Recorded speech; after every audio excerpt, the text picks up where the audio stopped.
From the American Crisis. These are the times that try men's souls. The summer soldier and the sunshine patriot will, in this crisis, shrink from the service of his country. But he that stands it now deserves the love and thanks of man and woman.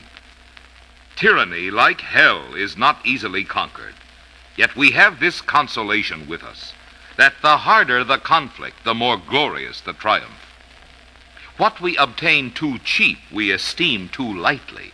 'Tis dearness only that gives everything its value. Heaven knows how to put a proper price upon its goods, and it would be strange indeed if so celestial an article as freedom should not be highly rated. Britain, with an army to enforce her tyranny, has declared that she has a right not only to tax, but to bind us in all cases whatsoever. And if being bound in that manner is not slavery, then there is not such a thing as slavery upon earth. Even the expression is impious, for so unlimited a power can belong only to God.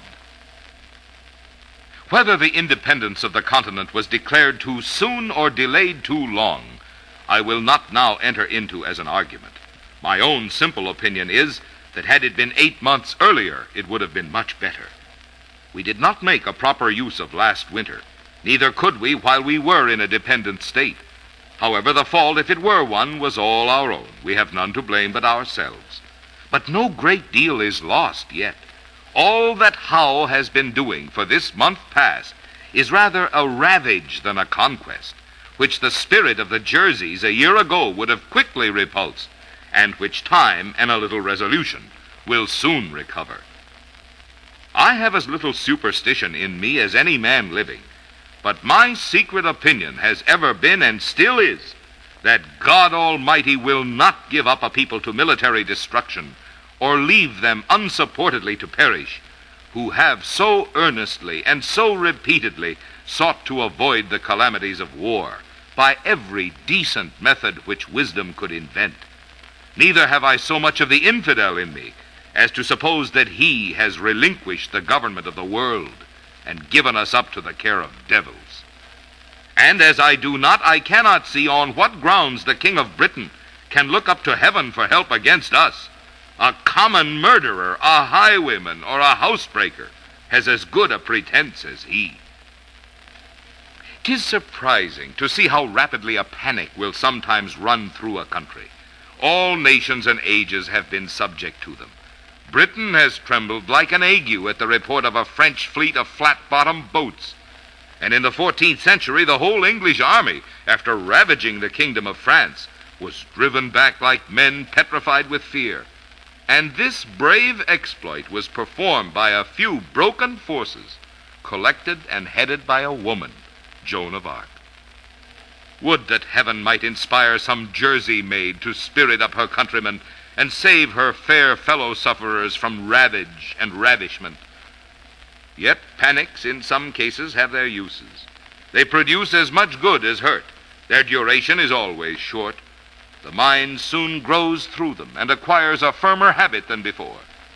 But their peculiar advantage is that they are the touchstones of sincerity and hypocrisy, and bring things and men to light which might otherwise have lain forever undiscovered.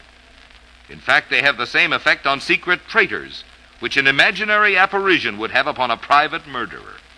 They sift out the hidden thoughts of man and hold them up in public to the world.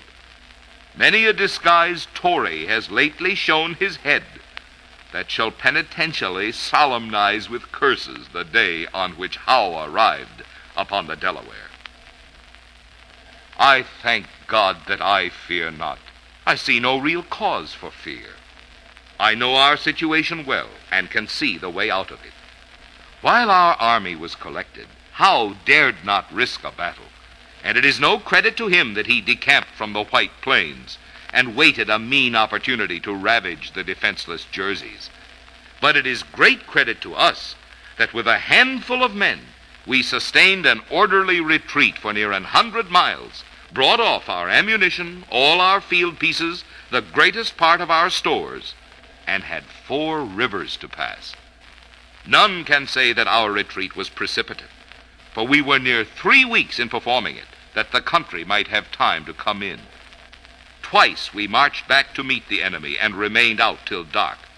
The sign of fear was not seen in our camp, and had not some of the cowardly and disaffected inhabitants spread false alarms through the country, the Jerseys had never been ravaged. Once more we are again collected and collecting. Our new army at both ends of the continent is recruiting fast, and we shall be able to open the next campaign with 60,000 men well armed and clothed. This is our situation, and who will may know it. By perseverance and fortitude, we have the prospect of a glorious issue. By cowardice and submission, the sad choice of a variety of evils. A ravaged country, a depopulated city, habitations without safety, and slavery without hope. Our homes turned into barracks and bawdy houses for Hessians, and a future race to provide for whose fathers we shall doubt of. Look on this picture and weep over it, and if there yet remains one thoughtless wretch who believes it not, let him suffer it unlamented.